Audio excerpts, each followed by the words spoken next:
They're weak. They're squishy. They're underwhelming. Until they're not. From zero to hero, this is the story of the magician, looking back at what makes them special, and why they might just be the best first job class to play in MapleStory Classic World.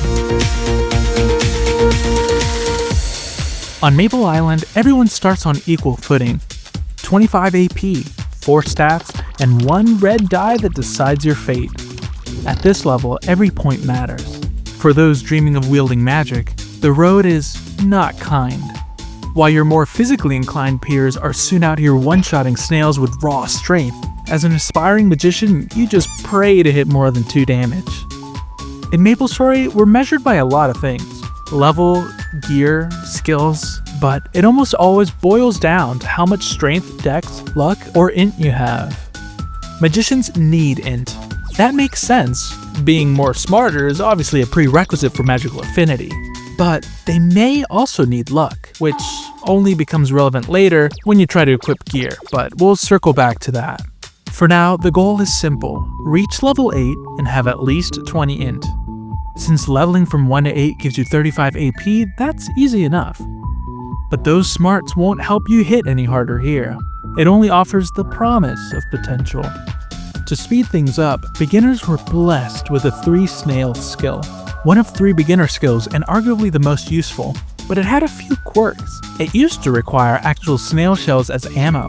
Green shells hit for 10, blue for 25, and red for a whopping 40. Hey, that's almost enough to one-shot a slime. Almost. But here's the catch. Once you leveled up the skill, you couldn't go back. So you had to plan ahead. Maxing it too early without having enough red shells saved up was a rookie move. I'm curious as to whether they'll keep that ammo requirement or not in MapleStory Classic World. Finally, level 8. Okay, look, nowadays I think this isn't that bad. I think it can be done in an hour and a half if you play efficiently. But when I was a kid first playing this game, this grind felt like an eternity. After a short boat flight and a taxi ride, you arrive at the place where all magicians are born, the towering, enchanted forest of Ellinia. The moment that serene, echoing piano melody begins, you're somewhere else. Somewhere full of magic, wonder, and optimism. The trees here are impossibly tall and lush, and the place is simply awe-inspiring. The music moves in an endless cycle of chords that pull back towards the beginning, never quite resolving, but always longing to continue. This is where the magician's journey truly begins. At the highest point of the map, tucked away in his secluded study, floats Grendel, the really old. I've always loved how he just hovers there, radiating energy, and yet still has the time and focus to chat with the new kid. After a quick stat check, he bestows upon you the title of Magician. He physically imbues you with some of his power. Congratulations! Along with your new job title, you're awarded a single skill point. And now, it's time to make a crucial decision. This is your skill book. I'll take the liberty of turning it into a tree for thematic reasons. Okay, so as you can see, you have 3 skills immediately available to level as a fresh magician. The most common and obvious choice is Energy Bolt. Energy Bolt, it's a humble spell, and about as basic as magic gets. You toss a small, magical orb at an enemy for some meager damage. It's not much, but it's a huge step up from swinging your beginner sword. Now, you can hit double digits without any snail shells. But for those who enjoy suffering, there's technically a better long-term choice. This is Improved MaxMP Increase. It provides you with bonus MP every time you level up. Normally, every Maple character gets 10 MP per level, but magicians get between 21 and 23 per level. And this skill adds a bonus that's based on your current int. By putting your first point into Improved MP Recovery, you can rush Improved Max MP Increase 1 level earlier than your Energy Bolt counterparts. The result is a whopping 6 extra MP by the time you reach level 13. Okay, that's not much. In fact, that's just barely enough to cast 1 extra Energy Bolt. and it comes at the cost of 5 more levels of whacking snails for pitiful damage. It's a rough life and I wouldn't recommend it, but if you're in no rush and you want the fattest MP pool imaginable, the option is there. At this point, you get your first wand, the wooden wand, and if Meso is no object, your first magician gear. For the boys, the training set. For the boys playing as ladies, the Armin set. Both variations have a quaint, humble look that really screams apprentice. This first set of gear has no stat requirements and offers nothing but weapon and magic defense, so it's easily skipped. But hey, let's live a little. Now that you're geared up, it's time to train. In my mind, there's only 2 options at this point. The universally beloved Hennessy's Hunting Ground 1, or the Slime Tree. Let's flip a coin to decide. Heads means Hennessy's Hunting Ground, and tails, Slime Tree. Alright, the coin has spoken. This is Victoria Road, Dungeon, Southern Forest 1, better known as the Slime Tree. It stands here at the bottom left at the border between the forest of Ellinia and the fields of Hennessy's. Its interior glows with bioluminescent platforms, and it's a perfect backdrop for its sole inhabitants, slimes. Slimes are one of the most recognizable monsters in MapleStory. With their kitten-like smile and glittery eyes, they're one of the cutest, too. Energy Bolt has a squishy sound to it, and I have a sneaking suspicion it shares its source with the slime hit sound. Listen to this.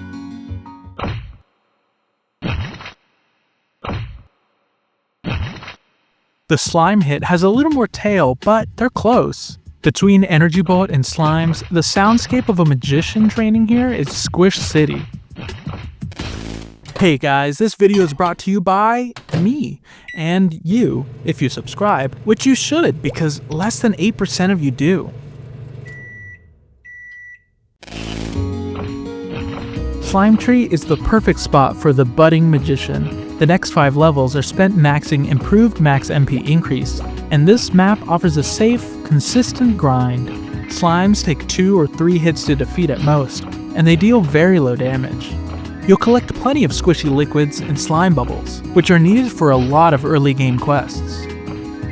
My favorite drop from slimes is the metal axe. It's just dropped so many times for me. I don't know why, but I feel like it's drawn to me. The memories we have, the laughs we used to share. This one goes out to you, metal axe. After max MP increase, you finally unlock your most powerful attacking skill, Magic Claw. Magic Claw casts magical scratch marks to attack an enemy twice. It has a lower basic attack than Energy Bolt, but its resulting average damage is higher, so it's generally preferred. It's also terrain proof. Since it's not a projectile, you don't need line of sight to hit an enemy. You just need to be in range. Once maxed, magicians have the most stable damage of all jobs at this level, and that's because of Mastery. Mastery compresses your damage range by raising your minimum damage. That means more consistent, predictable damage. Warriors, thieves, and archers don't get it at all until second job. Magicians are unique. Their mastery is baked into their skills. The next 7 levels are spent maxing Magic Claw, and it's here that your potential turns into power. So you're back in Ellinia at the weapon and armor store. You're browsing the wares, and you see Wreck Luck. What the heck is this? For magicians, luck serves 2 purposes, increasing magic accuracy and unlocking gear. But Int already gives magic accuracy, so in practice, luck was only useful for wearing clothes. A lot of players started to say, that's gonna be enough for me, dog, and went LUKless. More Int means more damage, more accuracy, and more MP. So unless you have godly scrolled gear, luck just won't stand a chance. My hope is that in Classic World, luck will be addressed in order to make it more useful for magicians, or just remove the requirement from the gear entirely. Because I don't know about you, but I don't want to wear this for my whole life. Do you? Because look at this awesome gear. At level 13, male characters get the plain robe. It's old and raggedy, real Gandalf energy. Cap it off with the brown apprentice hat and the level 10 wooden staff, and you've got the full hobo wizard look. Nice. Level 13 girls get the natural successor to the Armin, the Ariane. It's basically the same, but just with more flair and color options. Pair it with the hardwood wand, which adds a gold tip to an otherwise plain stick, and it complements this ensemble pretty well. Level 18 introduces the split sets. They're more unified, with a real scholarly wizard academia look. Perfect for a magician who's still learning but isn't a total novice.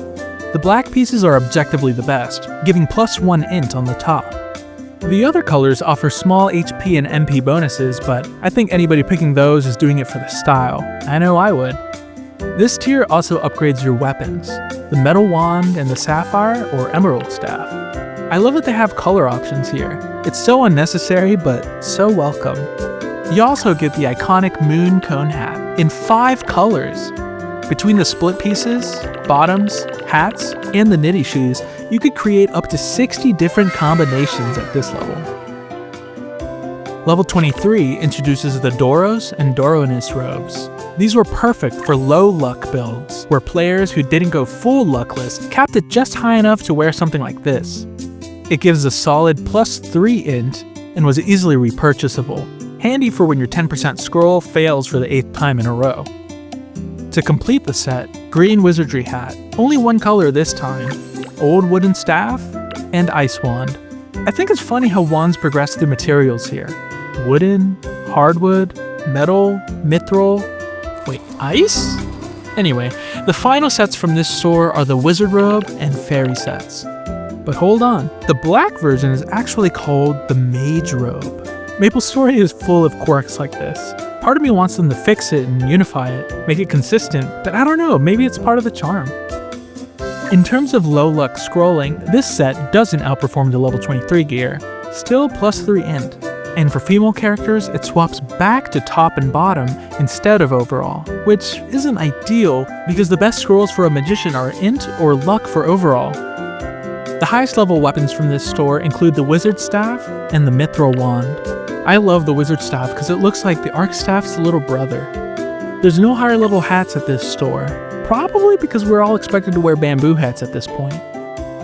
Before I end this fashion show, I have to mention one last weapon, the Iron Mace. Designed for warriors and magicians, it requires 25 strength, so it's clearly made for the rarest of magicians, the strength mage. I guess Wizard thought maybe there would be players to say, hey, I want to wear robes, I want to cast spells, but I still want to smack things. They're the opposite of optimal, but hey, mad props to anybody who walked that path. And who knows, you still can! From level 20 and onward, you begin to really hold your own. At this point, the only skills left to max are Magic Guard and improved MP recovery. In most cases, it's preferable to prioritize MP recovery, as it'll save you a good bit of mesos while training. Magic Guard is incredibly powerful, and it's a cornerstone of the Magician's arsenal. At max level, it redirects a large portion of incoming damage to your MP bar instead of HP. Eventually, this becomes a passive that you maintain almost indefinitely, but during first job, monsters rarely hit hard enough to chunk your HP bar, and since HP potions are cheaper, you won't be relying on Magic Guard just yet. Around this point, you might hunker down in a place like Dungeon Southern Forest 3, or the Green Mushroom Tree. This map is built like the Slime Tree, but with wider, flatter stretches that favor a broader range of classes. I still remember training here as a kid, back when low-level maps were so packed, players would actually hold 1 or 2 platforms and just wait for respawns. Green mushrooms have a chance to drop the legendary Pan Lid. It's just 10 weapon defense, nothing fancy, but it's the best shield a magician can get on Victoria Island, so it's a bit of a status symbol. If you're not in the mood to spend any more time in trees, Ant Tunnel 1 offers even better XP all the way into second job and beyond. But once you hit level 21, Kerning PQ becomes available, and you'll likely be better off there. I plan to do a full video on KPQ soon, but for now, just know, magicians rock it. So this is the journey of the magician. Humble beginnings, a flimsy start, but once you get that magic claw going, your power starts scaling exponentially. And by 30, you're indisputably powerful, a king among your first job peers. So what's next? Magicians aren't the most played class because of their first job. No, that honor goes to the cleric. But don't worry, Ice Lightning Wizards and Fire Poison Wizards have bright futures too, and I'll be covering all of them in a future video. Like Grendel the Really Old likes to say, just be patient, as soon you'll be living the high life. Just want to give a quick shout out to the first channel members, Kodayo and Shinsa. Thank you so much for the support.